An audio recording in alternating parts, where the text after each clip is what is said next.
Plus का नया आविष्कार Eco Plus Hexa Power TMT इसकी प्रीमियम क्वालिटी व उन्नत जंग रोधक क्षमता दे बेजोड़ मजबूती। इको प्लस सीमेंट और स्टील, इस पर है देश को भरोसा।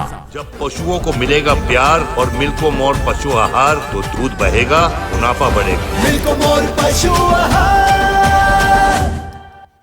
खुदी को आजमाया है तो ये अंदाज आया। तुम में भी मैं हूं शुभ प्लस पान मसाला। नमस्कार, आप देख रहे हैं आपका अपना चैनल लोकमंच न्यूज और मैं हूं आपके साथ सत्यम गौर। बुलेटिन की शुरुआत बड़ी खबर के साथ। बलिया से अहम जानकारी आपको बताते चले, कांग्रेस प्रत्याशी ओम प्रकाश तिवारी ने अपना मतदान किया है।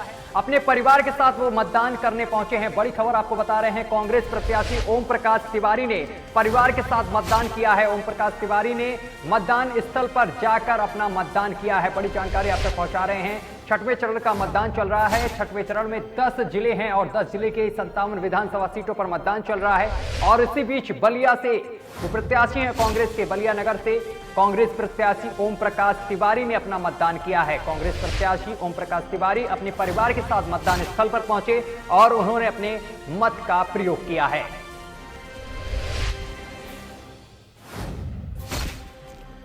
तो बड़ी जानकारी आप तक पहुंचा रहे हैं। आज 10 जिलों की 57 विधानसभा सीटों पर मतदान चल रहा है।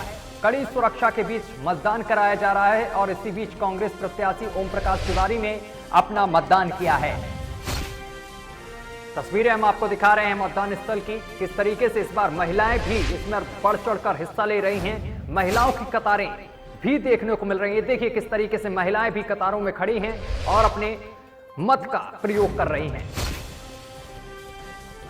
कांग्रेस प्रत्याशी ओम प्रकाश तिवारी ने मतदान किया है।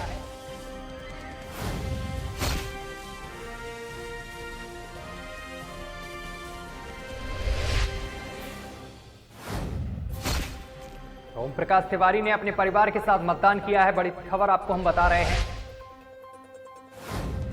और इस खबर पर ज्यादा जानकारी के साथ बलिया से हमारे संवाददाता सुरेंद्र जुड़ गए हैं। सुरेंद्र, ओम प्रकाश तिवारी ने मतदान किया है। सुरेंद्र, आवाज पहुंच रही है आप तक? सुरेंद्र, आवाज पहुंच रही है आप तक? आवाज आपकी कट रही है। सुरेंद्र, ओम प्रकाश तिवारी ने मतदान किया है। अभी तक कितने प्रतिशत मतदान हो चुका है बलिया में? अभी तक 12% मतदान हो चुके हैं पूरे जिले में। इसके साथ सुरेंद्र, हम देख पा रहे हैं तस्वीरों में कि महिलाओं की संख्या इस बार ज्यादा देखने को मिल रही है। जी, महिलाएं भी भारी संख्या में मतदान कर रही हैं। बुजुर्ग भी कर रहे हैं, तमाम लोग भी कर रहे हैं। हर मतदान बूथों को भीड़ है। सुरेंद्र, अभी तक तो कहीं से कोई ऐसी खबर सामने निकल कर आई जहां पर ईवीएम खराब हुआ हो? जी, उमरगंज में ईवीएम खराब हो गया था। बैरिया में भी हो गया था। जब बैरिया में हुआ था तो बवाल हुआ, फिर अब जाकर सही हुआ है। चलिए, तमाम जानकारी साझा करने के लिए बहुत बहुत शुक्रिया आपका।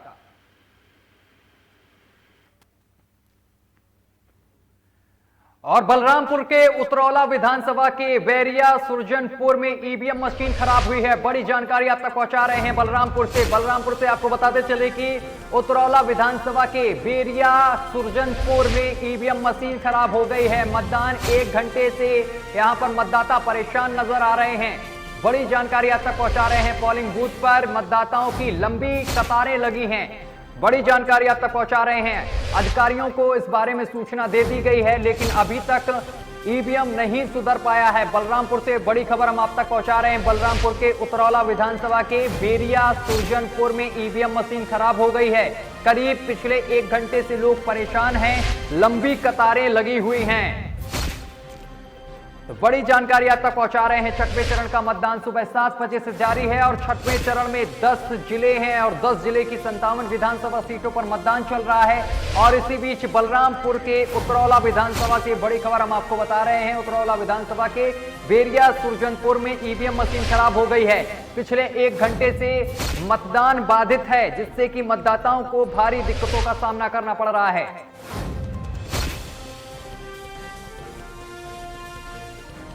उतरौला से ये बड़ी खबर हम आपको बता रहे हैं। बलरामपुर के उतरौला विधानसभा से, जहां पर ईवीएम मशीन खराब है। और इस खबर पर ज्यादा जानकारी के साथ हमारे संवाददाता अशोक जुड़ गए हैं। अशोक, उतरौला विधानसभा में ईवीएम मशीन खराब है, क्या कुछ अभी की अपडेट है आपके पास? जी बिल्कुल सत्य, मैं आपको बताना चाहूंगा कि बलरामपुर जिले में उतरौला विधानसभा क्षेत्र के बैरिया सुरजनपुर में 357 बूथ नंबर पे ईवीएम मशीन खराब होने की सूत्रों के हवाले से खबर आई थी, जिसमें ईवीएम मशीन खराब था और कांग्रेस पार्टी के बटन पे फेविक्विक लगाया गया था और वो काम नहीं कर रहा था। लगातार यहाँ के जो मतदाता है वो लंबी कतार लाइनें लगा के वहाँ पे खड़े हुए थे। तकरीबन 2 घंटे से उन्हें कड़कती धूप में खड़ा होना पड़ा और वो मतदान नहीं कर पाए। हालांकि मैं बता दूं कि वहाँ के जो मतदाताओं से मेरी बात हुई तो उनका साफ तौर पर कहना है कि हम जब वहाँ मतदान करने गए तो अधिकारियों का साफ तौर पर यही कहना था कि ईवीएम मशीन यहाँ पे खराब है, इस बार आप वोटिंग नहीं दे पाएंगे, इस आप लोग दोबारा घर जाइए और जब सही हो जाएगा तब आकर आप यहाँ मतदान कीजिएगा। उसके बाद 2 घंटे के बाद वहाँ पे अधिकारी आए और ईवीएम मशीन को दूसरी ईवीएम मशीन को लगाए वहाँ पे। उसके बावजूद जब दूसरे बूथ नंबर पे ईवीएम मशीन हैंग कर रहा था, हालांकि वो भी काम नहीं कर रहा था। आधा घंटे बाद उस मशीन को भी चेंज किया, लेकिन फिलहाल अभी 2.5 घंटे के बाद ईवीएम मशीन पे मतदान जारी हो गया। जी अशोक, कितने प्रतिशत मतदान हो चुका है बलरामपुर में अभी तक? जी सत्यम, बलरामपुर जिले में 20% अभी मतदान हो चुके हैं। हालांकि उतरौला बलरामपुर उतरौला क्षेत्र में और गैसड़ी और तुलसीपुर उतरौला विधानसभा में अभी तक 20% मतदान हो चुके हैं। हालांकि अभी कोई सूचना आई नहीं है। चलिए, बहुत बहुत शुक्रिया आपका तमाम जानकारी साझा करने के लिए।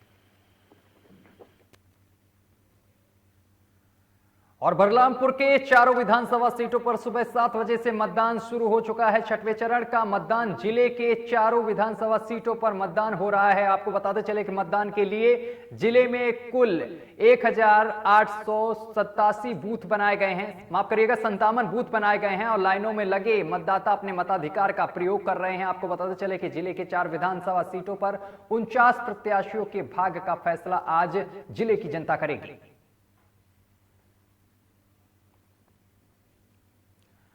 और बनारस से एक अहम खबर सामने निकल कर आ रही है। माफ करिएगा, बनारस में आपको बताते चले कि ममता बनर्जी का 2 दिवसीय दौरा है और वो घाट पर आरती करने पहुंची हैं ममता बनर्जी और बीजेपी कार्यकर्ताओं ने नारेबाजी की है। बड़ी जानकारी आप तक पहुंचा रहे हैं। 2 दिवसीय दौरे पर बनारस आई हैं ममता बनर्जी। पश्चिम बंगाल की मुख्यमंत्री ममता बनर्जी 2 दिवसीय दौरे पर बनारस में हैं और इस दौरान वो घाट पर आरती करने जब पहुंची तो बीजेपी कार्यकर्ताओं ने जमकर नारेबाजी की है।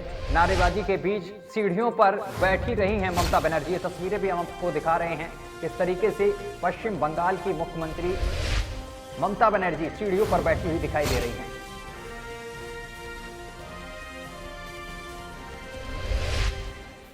और उधर चंदौली में प्रधानमंत्री नरेंद्र मोदी का दौरा है। 3 हेलीपैड बनाकर तैयार किए गए हैं। प्रधानमंत्री का एक विशाल जनसभा को प्रधानमंत्री संबोधित करेंगे। प्रधानमंत्री नरेंद्र मोदी का दोपहर 1 बजे विशाल जनसभा को संबोधित करेंगे। तो बड़ी जानकारी आप तक पहुंचा रहे हैं चंदौली से, जहां पर आपको बताते चले कि प्रधानमंत्री नरेंद्र मोदी का ये अहम दौरा है और 3 हेलीपैड बनाए गए हैं। इसके साथ सुरक्षा के पुख्ता इंतजाम किए गए हैं। प्रधानमंत्री एक विशाल जनसभा को संबोधित करेंगे और प्रधानमंत्री नरेंद्र मोदी दोपहर 1 बजे विशाल जनसभा को संबोधित करेंगे। चंदौली के मधोपुर ग्राम के सभा को संबोधित करेंगे। प्रधानमंत्री के जनसभा में भारी भीड़ उमड़ने की संभावनाएं जताई जा रही हैं। तो कार्यकर्ताओं में भारी जोश भी देखने को मिल रहा है। तैयारियां पूरी कर ली गई हैं। प्रशासन पूरी तैयारियों में जुटा हुआ है। सुरक्षा व्यवस्था के भी पुख्ता इंतजाम किए गए हैं। तस्वीरें हम आपको दिखा रहे हैं किस तरीके से पुलिस की कई टीमें लगाई गई हैं प्रधानमंत्री की सुरक्षा के लिए। कार्यकर्ताओं में भारी जोश दिखाई दे रहा है। आज प्रधानमंत्री नरेंद्र मोदी प्रत्याशियों के लिए जनसभा करेंगे और जनता से वोट की अपील करेंगे। बड़ी जानकारी चंदौली से आप तक पहुंचा रहे हैं, जहां पर आपको बताते चले कि प्रधानमंत्री नरेंद्र मोदी का दौरा है और बहुत अहम ये दौरा माना जा रहा है। अब 7वें चरण को लेकर लगातार सभी स्टार प्रचारक जुटे हुए हैं और इसी बीच प्रधानमंत्री नरेंद्र मोदी का ये दौरा है और इस दौरे के दौरान वो जनसभा को संबोधित करेंगे। दोपहर 1 बजे 3 हेलीपैड बनाए गए हैं। सुरक्षा के पुख्ता इंतजाम, तस्वीरें हम लगातार आपको दिखा रहे हैं। बड़ी जानकारी आप तक पहुंचा रहे हैं। चंदौली में प्रधानमंत्री नरेंद्र मोदी का दौरा है। माधवपुर ग्राम में पहुंचेंगे और जनसभा को संबोधित करेंगे। सुरजीत हमारे संवाददाता जुड़ गए हैं। सुजीत, जिस तरीके से प्रधानमंत्री नरेंद्र मोदी के दौरे को लेकर क्या कुछ अपडेट है आपके पास? जी प्रधानमंत्री जी का आज चंदौली में माधोपुर है और वहाँ पर दौरा है और चुनाव दृष्टिकोण से देखा जाए तो बहुत महत्वपूर्ण माना जा रहा है। जी, और इसके साथ ही सुरक्षा व्यवस्था के क्या कुछ इंतजाम किए गए हैं सुजीत? सुरक्षा व्यवस्था को लेकर भारी पुलिस बल तैनात है। अन्य जनपद की पुलिस के साथ साथ चंदौली पुलिस भी पूरी तरह से मुस्तैद है। चलिए, तमाम जानकारी साझा करने के लिए बहुत बहुत शुक्रिया आपका। देवरिया जिले के 7 विधानसभा में आज सुबह 7 बजे से मतदान कड़ी सुरक्षा के बीच शुरू हो गया है। जिले में कुल 1593 मतदान केंद्र और 2733 मतदेय स्थल और 23,61,780 मतदाता जिले की 80 उम्मीदवारों के भाग्य का फैसला करेंगे। तो मतदान चल रहा है। देवरिया में भी कड़ी सुरक्षा के बीच 7 विधानसभा सीटें हैं और इन 7 विधानसभा सीटों पर आपको बताते चले कि 23,61,780 मतदाता हैं जो कि 80 उम्मीदवारों के भाग्य का फैसला करेंगे। सुबह से लंबी कतारें देखने को मिल रही हैं। महिलाएं, पुरुष सभी बढ़ चढ़कर इस मतदान में हिस्सा ले रहे हैं। युवा भी पहुंच रहे हैं जो पहली बार मतदान कर रहे हैं, वो भी बढ़ चढ़कर हिस्सा लिए हुए हैं और लगातार कतारों में खड़े हुए हैं और अपने मत का प्रयोग कर रहे हैं। तो देवरिया की तस्वीरें हम आपको दिखा रहे हैं। कड़ी सुरक्षा के बीच मतदान कराया जा रहा है। पोलिंग बूथ की तस्वीरें हम आपको दिखा रहे हैं और 10 जिलों की 57 विधानसभा सीटों पर मतदान सुबह से चल रहा है। देवरिया में भी कड़ी सुरक्षा के बीच मतदान कराया जा रहा है। 7 विधानसभा सीटें हैं देवरिया में और लगातार मतदान चल रहा है। सुबह 7 बजे से 23,61,780 मतदाता आज अपने मताधिकार का प्रयोग करेंगे और ये 80 उम्मीदवारों के भाग्य का फैसला करेंगे आज।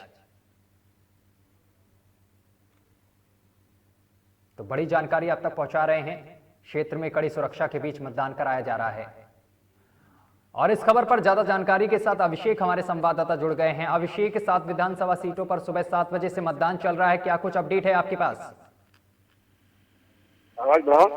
अभिषेक, क्या कुछ अपडेट है आपके पास?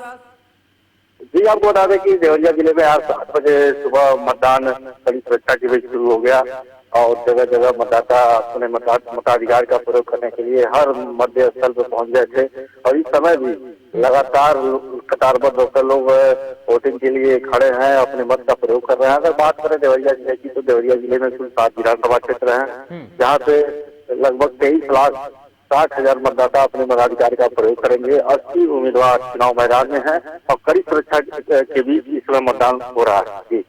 इसके साथ ही इस बार मुद्दे क्या हैं जो किसान वहां पर पहुंच रहे हैं, किन मुद्दों को लेकर मत का प्रयोग कर रहे हैं? जी, आपको बता दें कि अगर मुद्दे की बात करें तो कहीं न कहीं विकास का मुद्दा काफी बढ़ चढ़कर दिखाई दे रहा है और विकास के नाम पर भी लोग वोट कर रहे हैं, लेकिन कुछ जगहों पर बदलाव की भी प्यार बढ़ रही है। लोग बदलाव भी चाहते हैं। कहीं न कहीं जो सिटिंग एमएलए रहे, जो बीजेपी की सरकार रही, तो उससे भी कुछ लोगों की उपेक्षाएं हुई हैं जिसके चलते लोग बदलाव चाहते हैं, लेकिन राष्ट्रवाद का भी असर काफी दिख रहा है। जगह जगह लोग उसकी चर्चाएं कर रहे हैं और बढ़ चढ़कर मतदान में हिस्सा ले रहा है। जी, चलिए, बहुत बहुत शुक्रिया आपका तमाम जानकारी साझा करने के लिए।